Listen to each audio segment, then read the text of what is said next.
played a fun game of Jenga in rapid fire succession, and I was on the losing team. That's okay. Makes everyone else feel that they won. It's good.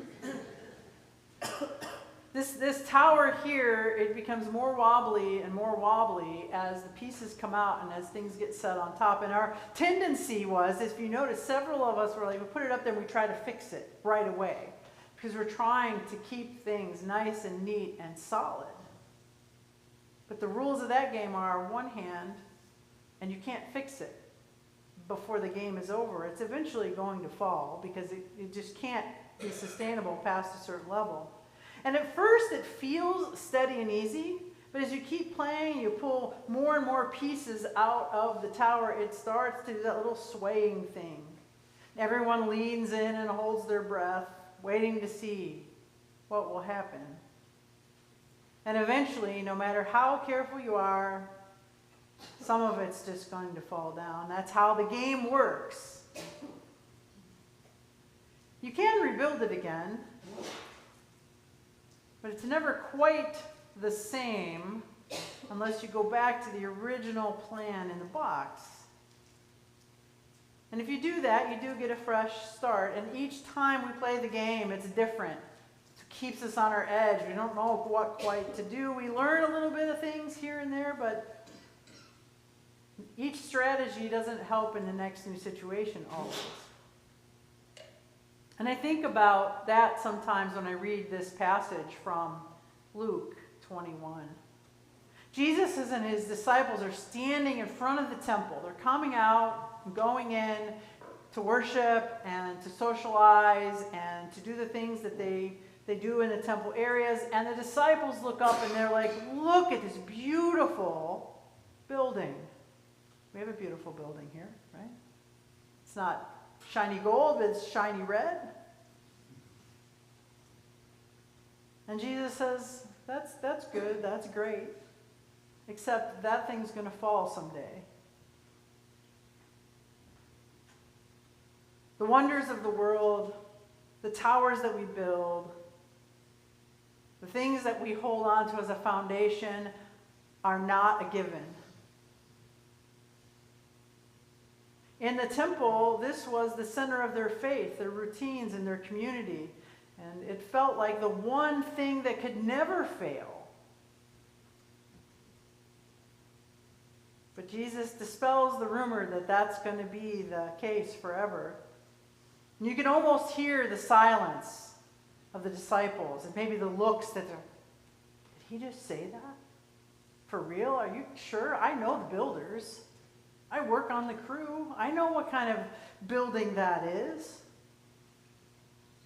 Could this temple, this sacred place, really fall down? It probably felt like hearing that the ground itself was going to give way under their feet. We all have our own temples, right? We all have those things that we build up. Things we count on to hold us steady. Our plans, our health, our families, our church, our sense of how life is supposed to work. We talked last week about making a plan and how comfortable some of us are, me included, of making a plan and a checklist. We like the feeling of stability, the comfort that things we can count on. We get in the car on an icy cold morning and the engine is going to start. But sooner or later, you turn the engine and roar, roar, roar. Or maybe it just goes click, click. Or you push a button and the same. It doesn't start. Something has changed. Our tower starts to wobble. The stones start to loosen up. And what we thought would always be there isn't. So what happens when the life we built doesn't look the same anymore? When the routines get interrupted? When people we love move away for a new job, for college, for retirement? When the church we've known for decades starts to change, you get a new pastor, you get a new routine, there's new liturgy, there's new songs. And the world feels like it's moving faster than we can catch up. And these days it's getting harder for me. Can't run anymore. The disciples want answers, and so they ask Jesus, when will this happen? Because they want to put it on their list. They want to get the date book out and go, it's going to happen here, so they can prepare. They want to be ready to protect what they value as mattering the most. And I can't blame them, because I will question people myself. And you think I'm questioning your decision making when I ask multiple questions, but I need more information because that's what makes me feel comfortable. And the disciples probably felt the same way. They had enough uncertainty with Jesus as it was. But Jesus invites them and us to trust him into the kind of faith that can stand even when everything else falls. Now, it's not a faith that says everything is going to be fine. It's a faith that says even when things are not fine, Jesus is still there. God is still there. That's what endurance means in this passage. Not just hanging on like with your fingernails or like that cat you see with the rope in the pictures sometimes. Just hanging on. But rather holding on to hope when what we have built has changed. Believing that even when life feels bare and exposed, God's love still stands. Every year, I drive through, I live up in Olmsted Falls, and I drive through the Metro Park system, and it's so beautiful and green, and everything is really close to the road. But this time of year, the trees have all changed, and the leaves have mostly fallen off. And it feels a little bare, and at first I feel a little sad because I know it's going to get cold and sloppy. But then the leaves do fall, and then there's something there to be discovered. I can see farther. I can see the river behind where the trees are. I can see the things that were hidden. It becomes bare, and yet many more things suddenly become visible. I can see houses and hillsides, things I couldn't see before. It's just being laid bare for a season, and yet it's exposed and open and waiting. And I think maybe that's what happens in our lives as well. When everything falls down like the leaves from the trees, when the things that covered us, our routines, our assumptions, our illusions, our checklists, they all fall away. It becomes uncomfortable, and we feel vulnerable, but it also can bring us moments of clarity because we can see the things that those things were covering up. The things that have been underneath us all along. Sometimes when life strips us back, we finally can see what really matters.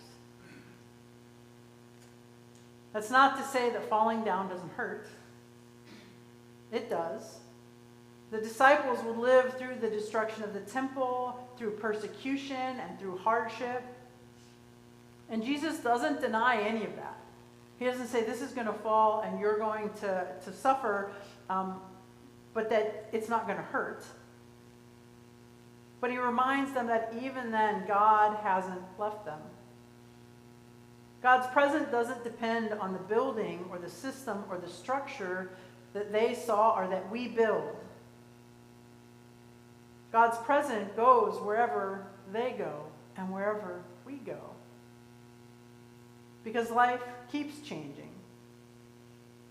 The world around us changes faster than we'd like, and yet God's love keeps standing steady and enduring and alive. So maybe the question for us today isn't how do we stop things from falling, but rather when they do, what still stands? When the towers fall, what still stands? When the leaves drop, what still stands? When the stones tumble, what still stands? And the answer, again and again, is God's love for us. The same love that created the world out of chaos, the same love that walked with Jesus into Jerusalem, the same love that went through the cross and came out on the other side. That love is not fragile. That love does not crumble. So maybe instead of being afraid of falling, we can start to see it a little differently. We could learn to trust that God is already working in the clearing. When the tower of our plans collapses, there's space for something new to be built. When the leaves fall, there's light reaching through places we couldn't see before. When the walls come down, there's room for God's Spirit to move out here and inside us. And it's not easy sometimes. It takes faith to see beyond what's crumbling. And it's not blind optimism. I think it's more like a faithful courage. It's believing that even when life looks bare, God is somewhere in the midst of it. So when I think back to this game of Jenga, I remember how, as I was looking out and I was watching our group, thank you again for helping me out with that, we're a little tense, a little nervous about poking those pieces or putting it on top. And that happens to us too. And then when the tower falls, we can laugh a little bit. And then we can start to rebuild by picking up the pieces and finding where they fit in the new places. So if your world feels shaky, if the trees of your life have lost their leaves and the view feels unfamiliar, take heart in Jesus. You're not alone.